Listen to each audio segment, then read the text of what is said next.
Hasta Y bueno, luego. ahora toca el turno, perdón, a la doctora Yasmín Alcalá Cantó. Doctora Yasmín, buenas tardes. Hola, ¿qué tal, La doctora? doctora Buenas tardes. Yasmín nos presenta la ponencia Una sola salud, parasitosis compartidas entre humanos y perros. Y está adscrita a la doctora Alcalá Cantó a el Departamento de Parasitología de la Facultad de Medicina Veterinaria y Zootecnia. La doctora Yasmín es médica veterinaria zootecnista con maestría y doctorado en ciencias realizados en la Facultad de Medicina Veterinaria y Zootecnia de la UNAM. Es reconocida por el Consejo Nacional de Certificación en Medicina Veterinaria y Zootecnia por cumplir los lineamientos de calidad en la práctica de la medicina veterinaria en parasitología. Es profesora titular C de tiempo completo en esta facultad y es miembro del Sistema Nacional de Investigadores nivel 2. Ha sido responsable de diversos proyectos de investigación, de tesis de licenciatura y posgrado. Ha editado 3 libros sobre parasitología veterinaria y colaborado en 24 capítulos del libro sobre enfermedades parasitarias. Cuenta con 34 artículos publicados en revistas internacionales arbitradas e indizadas y sus áreas de especialidad son la epidemiología y control farmacológico de los parásitos que afectan a los animales domésticos. Bienvenida, doctora Yasmín. Un gusto tenerla por acá. Y si nos gusta, por favor, compartir pantalla. Muchas gracias.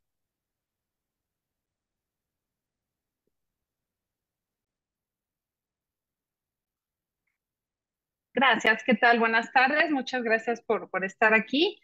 Y bueno, pues vamos a comenzar esta charla y vamos a hablar sobre el concepto de una sola salud y ver que pues ya no podemos estar estudiando por separado las patologías, las parasitosis de los animales, por un lado lo de los humanos y por otro lado nuestros colegas biólogos y ecólogos estudiando las ambientales. Ya lo tenemos que estudiar todo en conjunto porque pues ya esa triada epidemiológica vemos que cada vez es mayor la influencia del ambiente y asimismo de la relación entre los animales y los humanos, ya sea productores de proteína de origen animal o cuando hablamos de animales de compañía con los propietarios o como ahora les llaman tutores.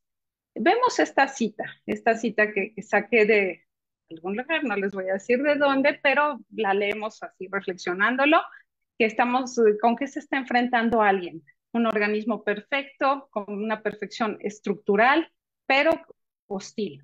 Estamos hablando de hostilidad, un organismo puro y un sobreviviente que no tiene remordimientos ni conciencia. Si nosotros leemos esto tal cual, aplica perfectamente a un parásito, un organismo parásito sin moral y estructuralmente perfecto. Si diéramos algún premio para quien nos adivinara en qué película aparece esta frase, pues bueno, la película aparece en la película de Alien y se refería a un monstruo, a una cosa que provocaba terror. Pero bueno, vemos que se aplica también para algunas especies de parásitos. Por otro lado, vemos que la industria de antiparasitarios pues es muy redituable.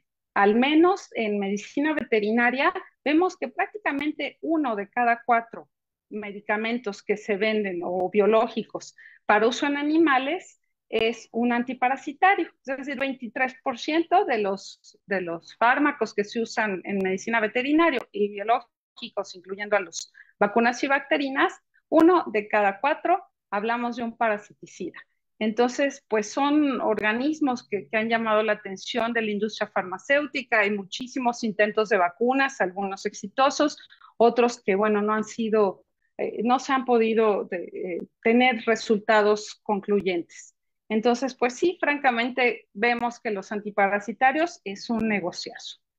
Por otro lado, hablamos del premio Nobel, este reconocimiento internacional que por todos conocido, en el que sabemos que se da un premio a nivel mundial a quien haya conferido un gran beneficio a la humanidad. Entonces sabemos que este reconocimiento se ha otorgado al caso de la producción de algunos fármacos antiinfecciosos. Subimos, por ejemplo, el antimalárico que propuso que creo que fue en el 2018, no recuerdo bien, se ganó la doctora Yu, me parece, un premio Nobel con un antimalárico a base de artemisina. Pero pues tenemos que en 1970 un par de investigadores, uno de ellos trabajaba para un instituto japonés, otro trabajaba para Mercer Pandong, unos laboratorios, se pusieron en contacto. Satoshi Omura estaba jugando golf y llevó una muestra del campo de golf a los laboratorios de Japón. Posteriormente los envió a William Campbell en el laboratorio de Mercer Pandong y descubrieron las ivermectinas. Ellos, bueno, ya gracias a eso tuvieron uno de los mayores hallazgos farmacológicos en la historia de la humanidad, lo que les valió un reconocimiento muy bien merecido. El doctor Omura dice, cuando recibió el galardón, dijo que siempre lleva una foto de su esposa y su hija, así como una bolsita de plástico para muestras. Ahí es donde guardó el pasto, guardó la tierra y fue donde aislaron streptomyces. Vieron que no crecían, no había helmintos alrededor, no había gusanos y de ahí le nombraron Avermetis. Sí, Vermetis gusanos. Streptomyces avermetis es un hongo que produce una sustancia que evitaba que proliferaran o se generaran en esos cultivos los gusanos, por lo que de ahí viene el nombre de avermectinas, es decir, sin gusanos, sin vermes. Y surgieron entonces las ivermectinas y otro tipo de avermectinas obtenidos de ese actinomiceto. Se puede consultar de acceso al abierto el escrito del doctor Campbell, en el que describe cómo se hizo este grandioso descubrimiento, que pues ha sido muy bueno y ha favorecido mucho la sanidad humana. Por ejemplo, ha permitido erradicar la ceguera de los ríos en unas regiones en las que ya era un gran problema y algunas patologías causadas principalmente por filarias en humanos. Y en medicina veterinaria ha permitido aumentar mucho la producción. Eh, por parte de los animales de compañía, los perros. Los perros pueden ser hospederos de muchísimas especies de parásitos. Muchas posiblemente pasen imperceptibles. Es decir, sí puede llegar a haber algún daño, pero no a nivel clínico. Entonces, pues en ese caso, posiblemente ya, si se realiza una necropsia del animal, podríamos llegar a ver que estaba infectado con algún parásito. A veces el mismo sistema inmune, la condición del animal, mantiene o autolimita a los parásitos.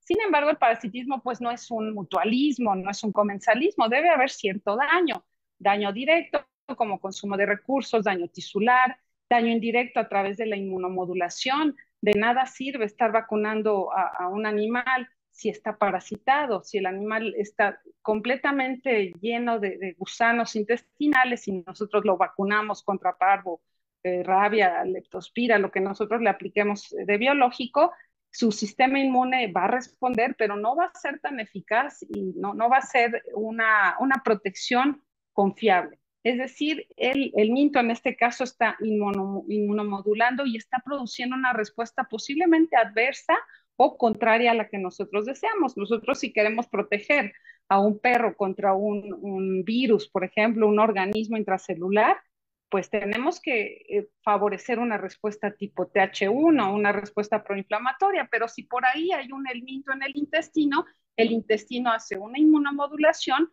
que evita que existan ciertos tipos de respuestas, sobre todo del tipo inflamatorio, porque para evadir ser expulsado evita la inflamación. Entonces tiende más a una respuesta regulatoria y por lo tanto la vacuna no va a ejercer el correcto efecto. También puede haber un daño indirecto, por ejemplo, en algunos animales como los roedores, que son hospederos intermediarios de la toxoplasmosis. Vemos que cambia completamente el comportamiento de estos animales para que mediante esa modulación de los neurotransmisores del roedor sea más fácil que el gato tenga acceso, un felino tenga acceso a un hospedero intermediario. Eh, para nosotros poder atacar a los parásitos o bien hacer planes de control, manejo, prevención, debemos saber en dónde están. Yo, por ejemplo, no voy a hacer un plan de control de dirofilaria en una zona, en una tundra, en un desierto en el que no hay mosquitos.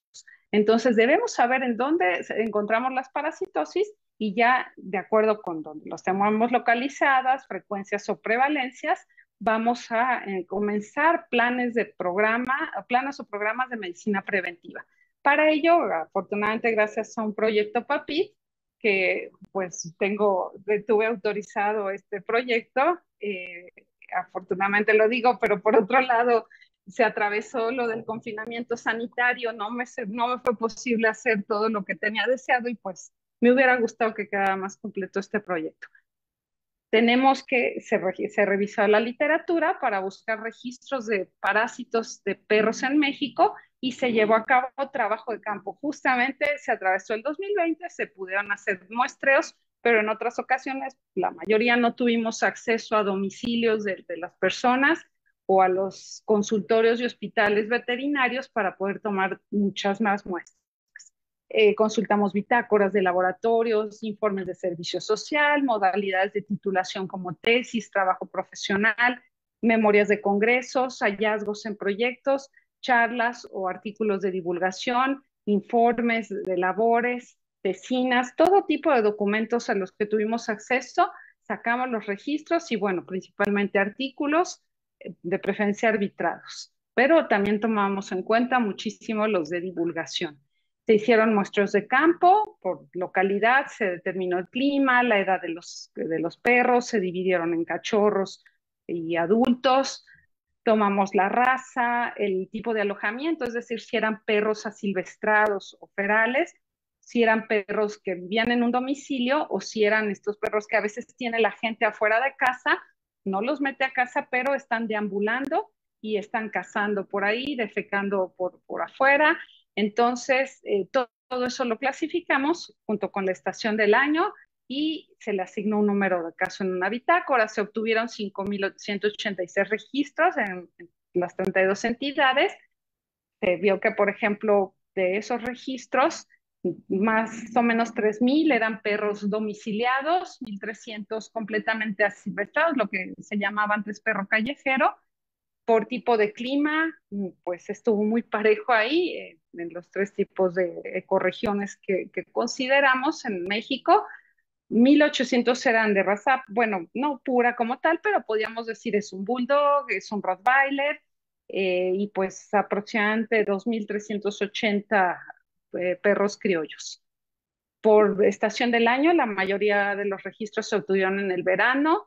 Obtuvimos muy pocos registros en literatura. Ustedes, como excelentes investigadores que son, saben que es muy difícil publicar en revistas indizadas o revistas de alto índice de impacto estudios epidemiológicos, sobre todo coproparasitoscópicos.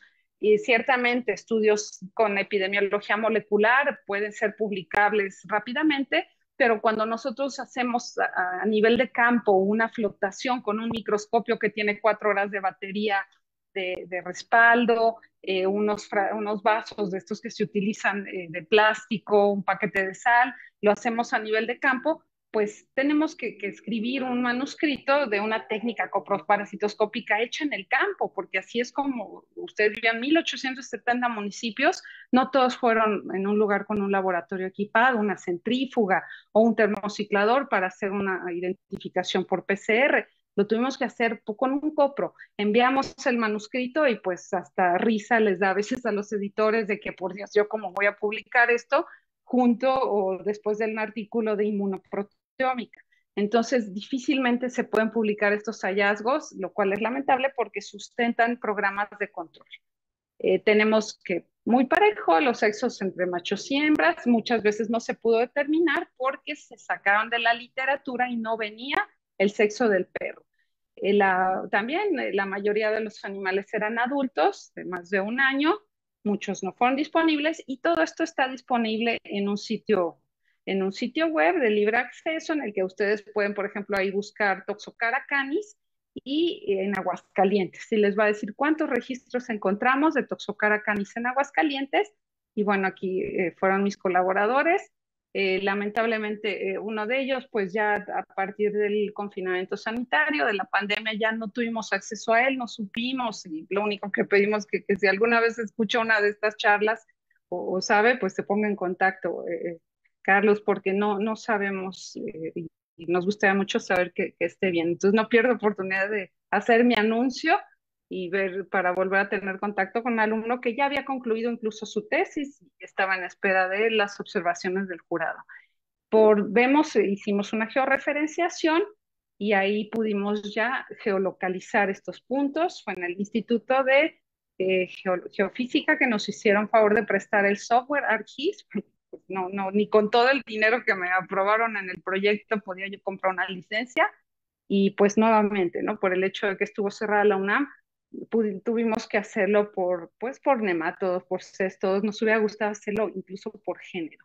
Y ahí vemos que podríamos decir la mayoría de los parásitos están alrededor de la Ciudad de México. Eso se había un efecto de sobremuestreo porque fue pues, a donde teníamos acceso. Ahí vemos artrópodos, principalmente, bueno, aquí ya los vemos mezclados. Vemos por tipo de clima que los artrópodos los encontramos principalmente en lugares en los que hay mayor humedad relativa. Entonces vemos nuevamente el efecto de sobremuestreo, en este caso pulgas y piojos de perros, ácaros los vemos dispersos en todo el país, pero más en áreas donde haya una temperatura y humedad relativa favorables para el exoesqueleto. Vemos que uno de los géneros, el más frecuente, fue Tenocefalides, una pulga, le sigue el minto, Ancylostoma, sigue Yardia, fue de los registros que más encontramos con la técnica de Faust.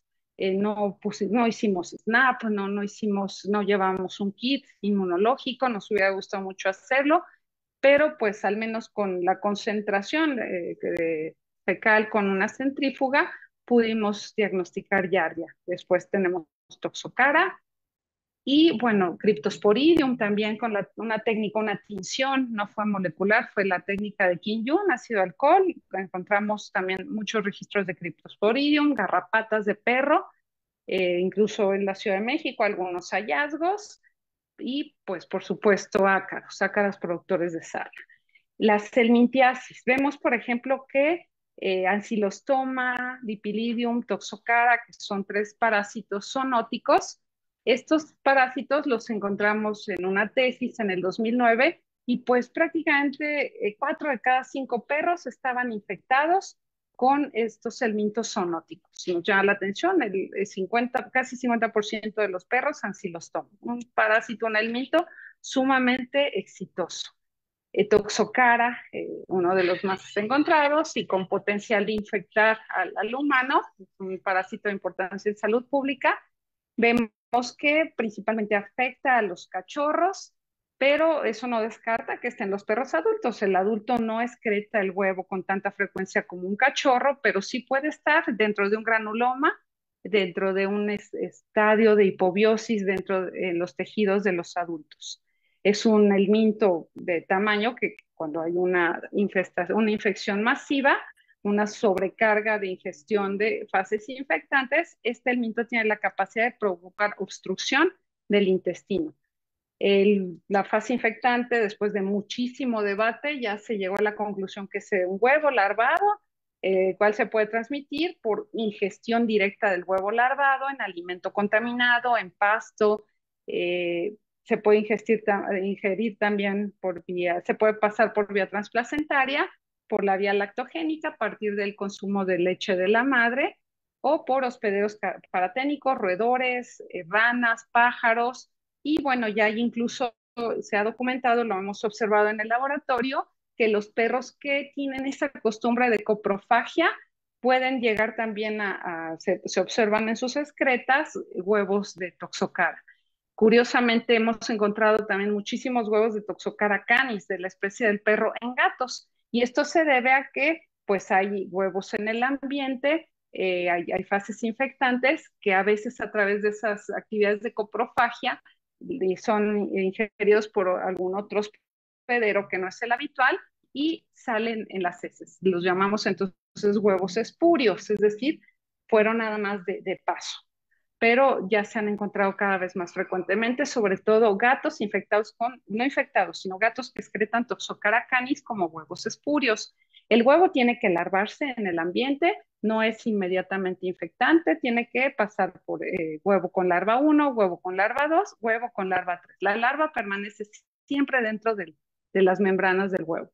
El ciclo depende de la edad del perro.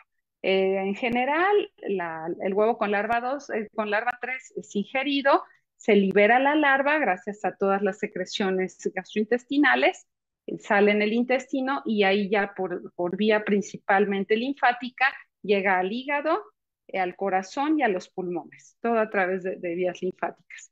Ya en los pulmones, dependiendo de la edad del perro, va a saber el parásito a dónde se va. Esto es apasionante. ¿Cómo un gusano, un gusanito, puede saber qué edad tiene su hospedero? Es decir, ya estamos hablando que tienen receptores y ya se ha demostrado que saben exactamente la edad del hospedero en el que están. Es como si yo entrara a un edificio y de inmediato dijera, este edificio tiene 35 años de antigüedad.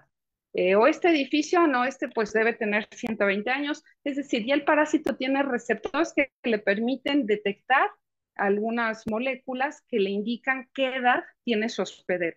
Y a veces nosotros, ahora incluso con esto de que si hay o no hay cambio de horario, si vamos a algún lugar completamente techado, nos quedamos todo un día trabajando en casa o en el caso de ustedes en el hospital, en la universidad, en su laboratorio de investigación, y de repente tienen todo con luz artificial, las persianas cerradas, no tienen acceso a una ventana, salen y dicen, ah, caray, ya es de noche, sobre todo ahora, ¿no? En esta época del año, que son 6:30 y ya está oscuro. Pero ese es nuestro primer comentario, ah, caray, ya es de noche. Entonces, bueno, llevo más de 50 años diciendo ese comentario año con año, y es increíble que a la fecha, pues yo no sepa dentro de un edificio qué hora es afuera si no miro un reloj. Y un parásito puede saber exactamente si es de día, si es de noche, si está en el agua, en la tierra, dentro de un hospedero. O sea, puede saber si está dentro de un pez, si va en la superficie, si está al fondo de un estanque, si por alrededor hay patos. Entonces es un estudio apasionante. A mí me encanta lo que es la biología básica de los parásitos, pero insisto, a veces es lo más difícil para conseguir recursos de proyecto o de publicar, porque prácticamente todo el mundo quiere, a ver, ¿con qué los trato? ¿Con qué los mato? A mí dame un antiparasitario, una vacuna. A mí no me digas que tiene un receptor que le permite saber si es un cachorro o un perro geriátrico. Entonces, a veces es difícil poder publicar sobre biología básica, que es lo que más información nos va a dar de este grupo tan apasionante que existe en la biología, son los parásitos. Cuando los cachorros, en este caso, son cachorros los vamos a dividir en menos y en más de 6 meses de edad. Si el cachorro tiene menos de 6 meses de 6 semanas, perdón, menos de 6 semanas de edad, a veces se llega a extender esto hasta 3 meses, en los pulmones va a atravesar la larva los alvéolos pulmonares, va a llegar a la tráquea, va a hacer que el perro expectore para deglutir esa tráquea y llega al intestino. Después de 3 a 5 semanas se vuelve adulto y comienza a copular machos y hembras y a producir huevos. Entonces, en este tipo de cachorros va a tardar, va al ciclo, va a hacer un poco más de vueltas para poder regresar al intestino. En el caso de los cachorros de más de 6 semanas, bueno, ahí se va al intestino. Cuando son de más de 6 semanas, de los pulmones, va a volver a una migración en vísceras, por ejemplo, se va al hígado, a los riñones, y en el caso de hembras, se va a ir a la glándula mamaria, al útero, y también puede llegar, muy común, irse a los músculos. En humanos incluso puede llegar hasta a los ojos.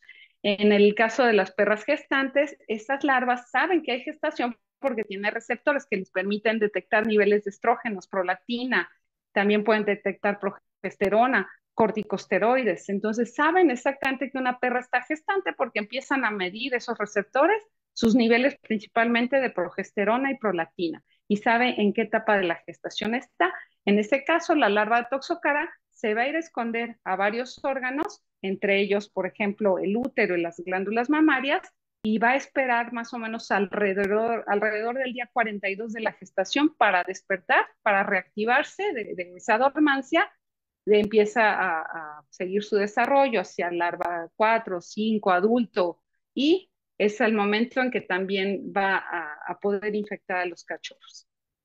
Bueno, principalmente en este caso las larvas se van a infectar a los cachorros. En el caso de cachorros se va a la vía de volverse adulto. Entonces la larva sabe perfectamente cuándo volverse adulto o cuándo meterse a través de los conductos mamarios, salir por la leche, infectar a los cachorros como en fase larvaria, o irlos a infectar a través del útero para que nazcan ya con toxocara a los cachorros, principalmente en el hígado.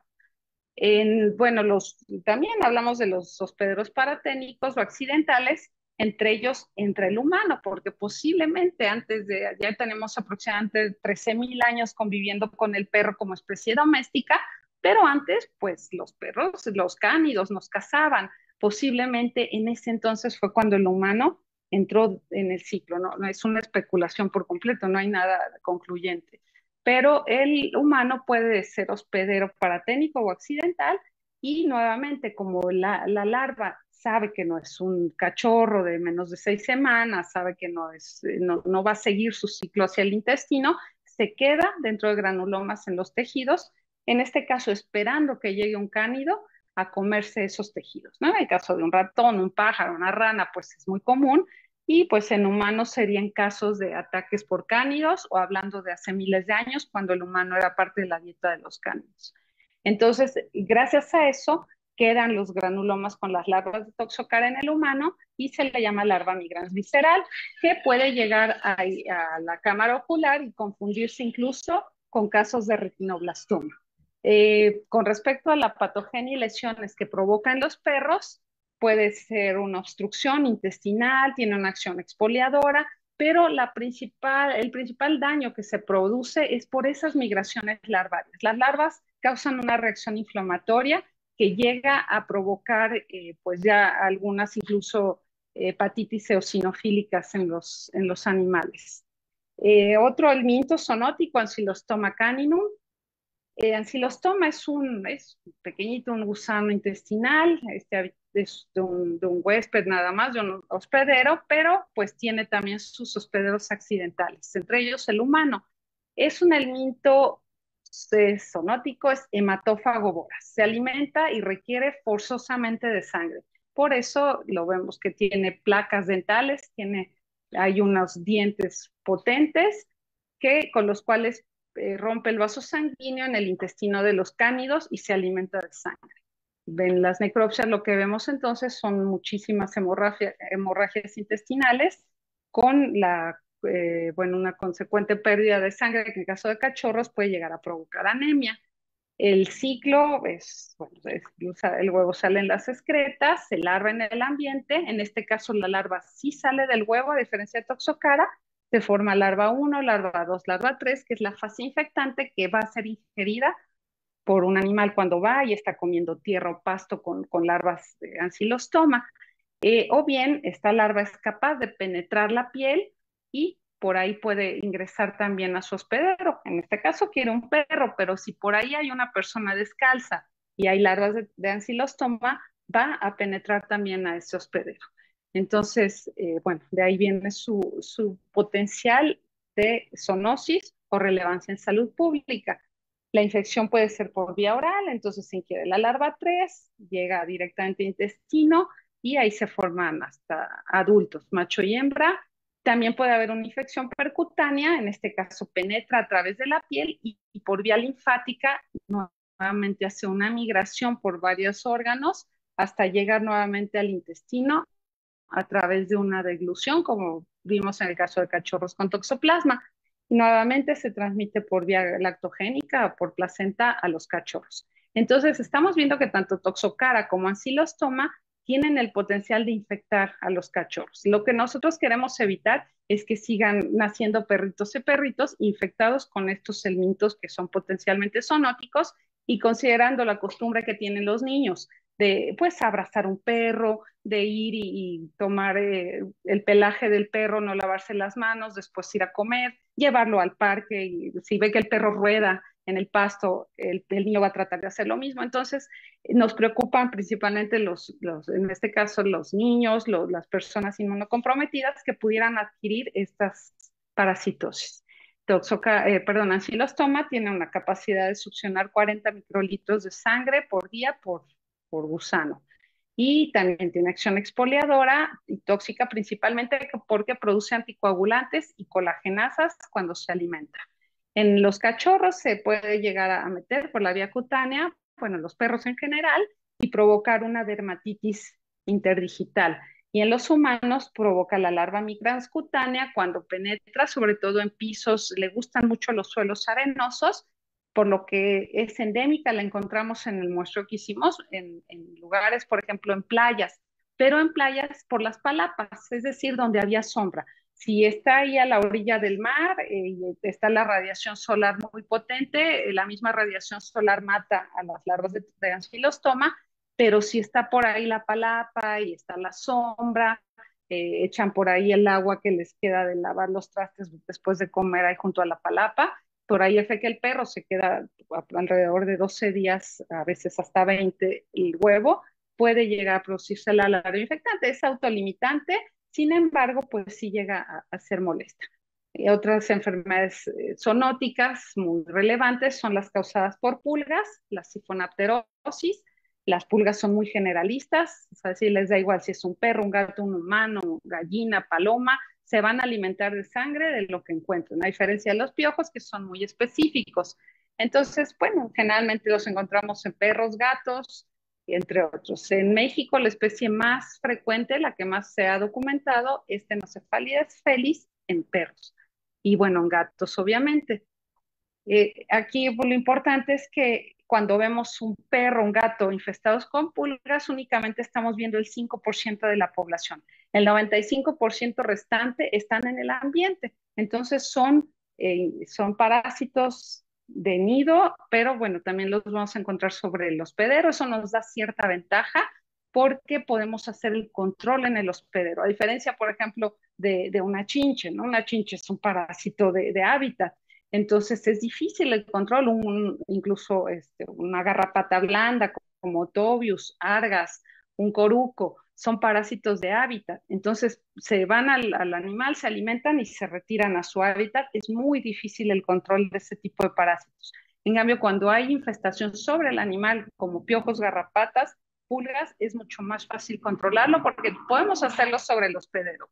Aquí vemos una fotografía, se tomó una muestra de la camita en la que reposaba un gato y en esa fotografía vemos larvas de pulga, pupas y huevos de pulga. Es decir, mucha de la infestación está en el ambiente.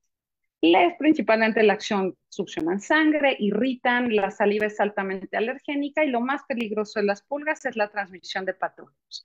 La picadura puede ser dolorosa en animales jóvenes, en animales ya más seniles se hace más gruesa la piel y son alérgicos, perdón, y no reaccionan. Los animales, la mayoría son alérgicos a las salivas, sobre todo los gatos, provoca costras, es una irritación constante, el animal incluso deja de comer. Entonces, a veces el prurito es menos intenso en perros adultos, en perros seniles, pero eso no quita que tengan pulgas. Es decir, ya es más gruesa la piel y por lo tanto tienen menos comezón. La dermatitis alérgica por piquete de pulga es muy, muy común en gatos, pero también se presenta en los perros. Entonces son alergenos en la saliva. Finalmente, en los humanos, pues la importancia como vectores, una relevancia pues que vemos históricamente con la epidemia de peste en la Europa del siglo XIV. Se encontró un escrito redactado por un monje que decía, escribo esto por si queda alguien vivo de la raza de Adán para leerlo. Si esto lo hubiéramos leído en el 2019, en el 2015, hasta habíamos dicho, ay, pues, ay, cómo exageró, ¿no? Pues sí, sí, ay, sí, no era tan difícil de controlar, ¿no? Bueno, pero en ese entonces no sabían, decían que era culpa de los astros, le echaban la culpa a los gitanos, es decir, no tenían conocimiento, hasta ya muchos siglos después ya supieron que fue Yersinia pestis y las ratas negras, pero en ese entonces no sabían lo que lo provocaba, pero si uno lo ve así, a simple vista, pero pues, ay, ¿cuál era el miedo, no? Pues no había ni antibióticos. Y pues mucha risa, y hace 3 años, ya casi 4, estábamos igual que este monje de la Edad Media, es decir, pues cuando veíamos esas curvas epidémicas, cuando leíamos el boletín epidemiológico, que subían las mortalidades por SARS-CoV-2, nos sentíamos como el monje. O sea, el hecho de decir, si alguien queda vivo, pues que lea mi proyecto, ay, mis hallazgos, ¿no? O sea, no sabíamos qué iba a pasar. Incluso, pues no sé si por la mente de ustedes también cruzó el decir, jamás en la vida voy a volver a un congreso, y a mí que me daba flojera ir, ¿no? Decir, ay, no, yo leo las memorias, yo no quiero ir al congreso, qué flojera y qué pagar, no tengo dinero. Pero después del 2020, yo decía, no voy a volver a ir a un congreso, no voy a volver a ir a un concierto, no voy a volver a ir a pues, fiestas, ¿no? Porque en realidad no, no soy de fiestas, no soy buena para bailar. Baila más un Alcacelser que yo, entonces pues así tampoco mucho de fiesta, pero bueno, francamente llegué a pensar, no voy a volver a ver a mis amigos, a mis familiares. Entonces estábamos como el monje, así que yo cuando leí por primera vez eso del monje, que habrá sido por ahí del 2012, ya hace más de 10 años, y fui del, ay, por favor, y de veras, me cayó la boca, la naturaleza me puso a prueba como especie y me dijo, ahí está, tú pensaste igual que alguien del siglo XIV. Y bueno, vemos que transmiten, por ejemplo, tifo, fiebre por arañazo de gato, bartonelosis, la misma peste de la que hablamos, en el caso de animales, dipilidium, acatokelonema, y pues tifo, ¿no? Que fue lo que nos mató a más del 70% del gran armée del ejército de Napoleón. Pues los rusos bien contentos diciendo nosotros matamos, eliminamos a toda la gran armée de Napoleón, y en realidad fueron los piojitos. En el 2006 ya nos lo demostró un grupo de investigadores con PCR, fueron a abrir las tumbas de los soldados de Napoleón caídos en Waterloo, principalmente en Rusia, y vieron que encontraron muchísimo ADN de piojos, y no solo de piojos, sino también de riqueza, fiebre de las trincheras. Entonces vieron que en realidad lo que mató a los franceses, al ejército de Napoleón en Rusia, fue, en este caso, fueron los parásitos, fueron los piojitos. Bueno, vamos a continuar. Vamos a ver ya un ácaro, un arácnido, las garrapatas, ahora que hace poquito, ¿no? Antes de las chinches, se puso de moda en las noticias que había una infestación masiva, una plaga de garrapatas en la Ciudad de México. Nos alentó a salir a tomar muestras a parques con banderitas impregnadas con CO2, con hielo seco, pues no encontramos.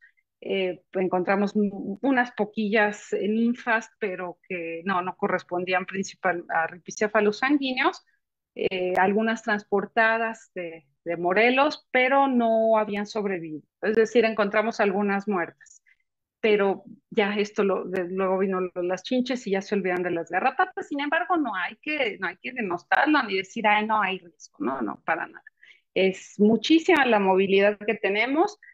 Cuando nosotros éramos jóvenes, pues difícilmente nos íbamos el fin de semana a Morelos porque teníamos que pagar un hotel, teníamos que ver nuestro hospedaje. Ahora se renta un Airbnb y nos vamos con todo y perro. Y eso del pet friendly es reciente, no podíamos viajar con el perro a cualquier lado.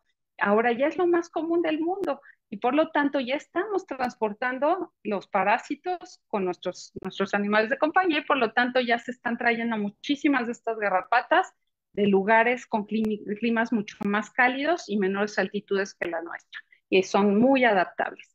Garrapatas son generalistas, ahí sí van a buscar lo que tenga sangre y tienen sus preferencias, pero si tienen hambre igual que nosotros. O sea, nosotros podríamos mencionar en este caso a mí, yo por ejemplo nada más me alimento de proteínas, ¿no? Pero si tenemos hambre, pues vamos a comer lo que se pueda. Es decir, no nos vamos a estar con que no, mi dieta es estrictamente de tal cosa, ¿no? Igual en este caso las garrapatas pueden decir, a mí me gusta nada más la sangre del bovino, pero si en ese momento su existencia, es decir, la especie como tal, se pone en riesgo porque no hay bovinos, pues se va a alimentar del humano. Y por lo tanto, digamos que son también generalistas. Las lesiones se ven principalmente un efecto mecánico, traumático o porque son exfoliadoras. Sin embargo, la mayor relevancia de las garrapatas es como vectores de enfermedades. Se han documentado casos de zoonosis, por ejemplo, aquí vemos una fotografía de un ixódido en las pestañas o en el párpado de un niño. Tenemos también el caso de como transmisores de enfermedades vectoriales, principalmente erliquiosis, es decir, esta también es una enfermedad de relevancia. En medicina veterinaria se ha estado reportando muchísimo en el norte del país. En el caso de zoonosis, la enfermedad de Lyme, la borreliosis, también, pues ahí creo que llegó a hablarse, ¿no? Que uno de los animales de compañía del expresidente tenía esta enfermedad. Y pues para ello hay que ver cómo los vamos a prevenir. Entonces, hay muchísimos fármacos, eso sí nos va a permitir el control. Los animales, a diferencia nuestra, pues no se asean diario y no son capaces de ver que tienen una garrapata anclada, una pulga. Entonces, pues nosotros tenemos que controlarlo a través, hay muchísimos productos. La mitad de los parasiticidas que se venden a nivel mundial son antiparasitarios externos, por lo tanto tenemos manera de controlarlos. Y también podemos prevenir el mitos zoonóticos. Para eso llevamos a cabo una encuesta en un comité de un órgano consultor del gobierno, el CONASA.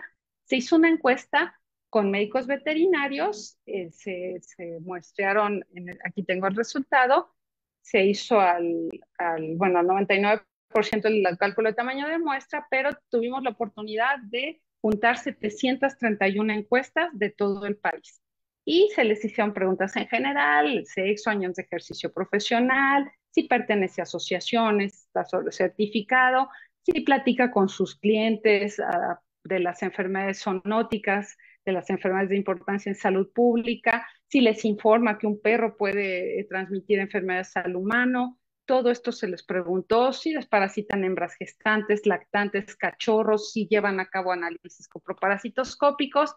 La mayoría de las respuestas las recibimos del área metropolitana, Ciudad de México, la mayoría de consultorios o clínicas, muy pocas respuestas de hospitales, un poco más, bueno, 56% hombres, 33% mujeres, 9.5% decidieron no decirlo. Muy pareja la práctica profesional, pero bueno, en promedio de 6 a 15 años ya ejerciendo, ya es mucho, un tiempo muy considerable. Y pues, por ejemplo, se les dijo, ustedes platican con los propietarios, tutores de los animales de compañía sobre los problemas que causan estos elementos, principalmente Toxocara y Ancylostoma, y vimos que, pues, entre siempre y frecuente, ¿no? Un 60%, muy buena respuesta. Si lo informa a sus clientes, 36%, frecuentemente se lo dicen al cliente. Y aquí ya viene un poco lo preocupante, que si desparasitan hembras gestantes contra la toxocara, pues, pues la verdad más de la mitad dijeron que no. Y se les preguntó a los que si desparasitan en qué tercio de la gestación lo hacían, tercer tercio, correcto, es lo más seguro. ¿Qué desparasitante? Quienes sí lo hacían, ese porcentaje, 40% que sí desparasita, con qué lo hacían, y pues únicamente, bueno, no únicamente, estuvo muy bien, alrededor del 20% dijeron que lo hacían con los productos adecuados, principalmente selamectina, la ivermectina puede funcionar. Entonces ahí llevamos buen conocimiento. Hembras en lactación, no, 75% dijeron que no. Muchos comentaron que los propietarios no les llevan a las hembras lactantes a consulta, que raro es el que la lleve, a menos que haya una pulga o que esté vomitando, pero no llevan a las hembras en gestación a revisarse, ¿no? Incluso, bueno, vemos que muchas personas ni siquiera durante su gestación o lactancia están yendo frecuentemente a consulta, pues mucho menos van a llevar a sus mascotas. Entonces, pero les preguntábamos, en caso de que le traigan a usted una hembra lactante, ¿la desparasita? No. O sea, dijeron, a mí aunque me traigan una hembra lactante, yo no la voy a desparasitar, porque qué tal si le pasa algo tóxico ahí al cachorro en la leche. Entonces, muchos no desparasitan, pero quienes sí lo hacen o quienes sí recomiendan desparasitar en lactación, la mayoría dijeron que pues más o menos de 0 a 2 semanas después del parto. Nuevamente utilizan lactonas macrocíclicas. De este grupo, pues lo ideal sería moxidectina, selamectina. El resto, pues es muy poco probable que maten a Toxocara o Ancylostoma, sobre todo en etapa larvaria. ¿Cuándo recomiendan la primera desparasitación? Aquí muy preocupante la respuesta. La mayoría dijeron entre la semana 4 o 5 en adelante. ¿Ya para qué? Vimos el ciclo de Toxocara. Si un cachorro nace infectado o toma leche infectada con larvas de Toxocara o Ancylostoma, empieza a eliminar adultos a las 2 semanas de nacido. Entonces, tendríamos que desparasitar a los 15 días de nacido a los cachorros. Y les puedo asegurar que el 95% de mis colegas primero vacunan y después desparasitan. Estamos tirando la eficacia de las vacunas. Cuando un animal está así, no sirven bien las vacunas porque está inmunomodulada la respuesta. ¿A qué edad recomiendan? Ah, bueno, esto ya lo vimos. Aquí muy buena respuesta, que se repita a los 15 días, muy bien la respuesta, con el ciclo que vimos de Toxocara y Ancilostoma. Lo ideal es volver a desparasitar a los cachorros a los 15 días y nos vamos con lo que dicen los expertos. Tanto en Europa como en el Consejo Canadiense, ellos recomiendan desparasitar a los cachorros 2, 4, 6, 8 semanas, un tratamiento mensual a la madre, y en la gestación de 2 a 4 veces, de preferencia después del día 42 de gestación, con principalmente selamectina. Todos desparasitan cachorros, muy buena respuesta, nos gustó, pero nos hubiera gustado ver otro fármaco aquí que no fuera la ivermectina, porque muchas veces es muy tóxico.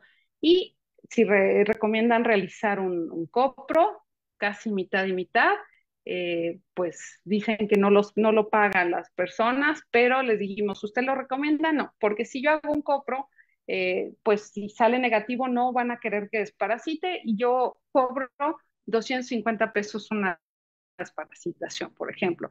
Entonces, si ven que está negativo, no me van a querer pagar la desparasitación, por lo que muchos deciden no hacer el copro.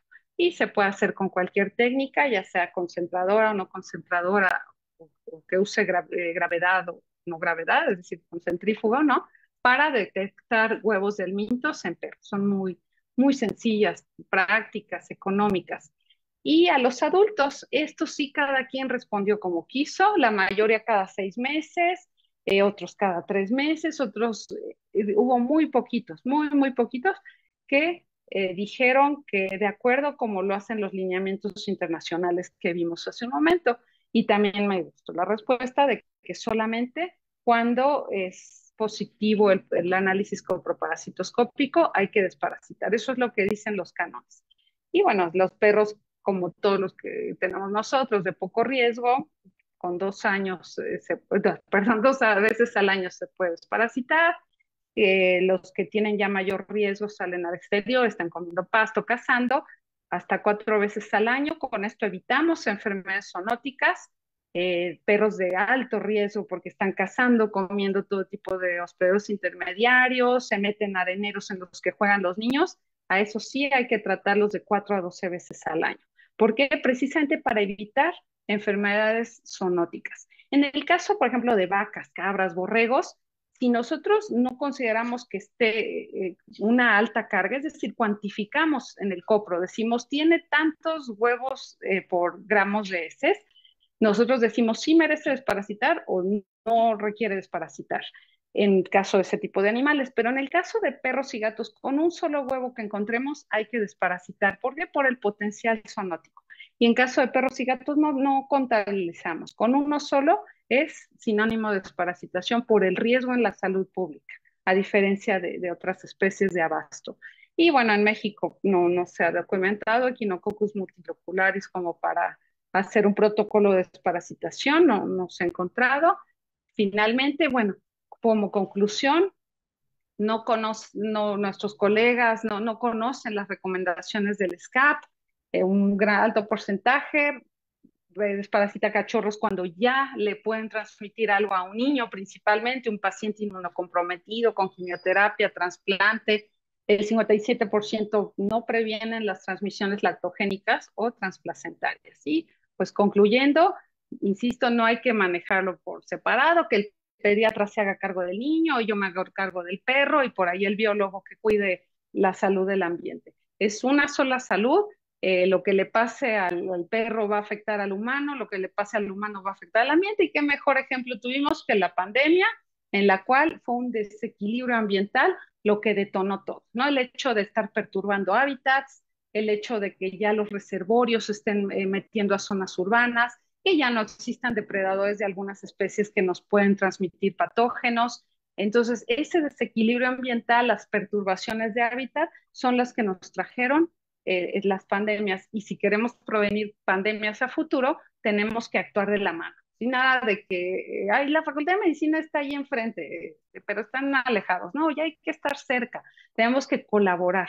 que yo veo la doctora Cabrera con el trabajo que hizo en Chagas, un trabajo en el que colaboró con personas de manera multidisciplinaria, ¿no? No, es decir, es un trabajo en el que ya tienen que ir de la mano ambientalistas, médicos, incluso economistas.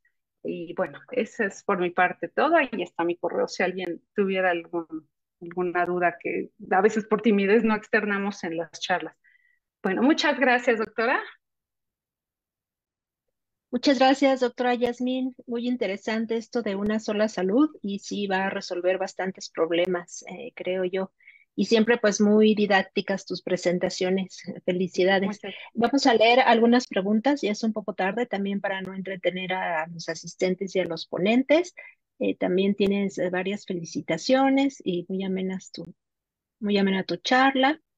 Y por aquí, déjame preguntar, Elvia Gallegos dice que si se han detectado en México casos de perros con gusanos rojos del riñón, dictofima renal. sí, sí, sí hay casos, sí, pero nuevamente no los publican. Es decir, quedan en bitácoras de laboratorio, bitácoras de diagnóstico, algún alumno que viajó, por ejemplo, a Chiapas, a Campeche, y observó este tipo de casos en alguna necropsia en la que estaban buscando otro parásito, e incluso en el área de necropsias de la facultad llegaron a encontrarse, pero no supimos si los de patología se lo quedaron, si se lo quedaron los del hospital de perros, los de necropsias, pero sí se han encontrado, pero no se ha Muy documentado, bien, lamentablemente. claro. Bueno, por el tiempo voy a leer una pregunta más. De todos modos, ustedes ya tienen el contacto de la doctora por si quieren externar más dudas.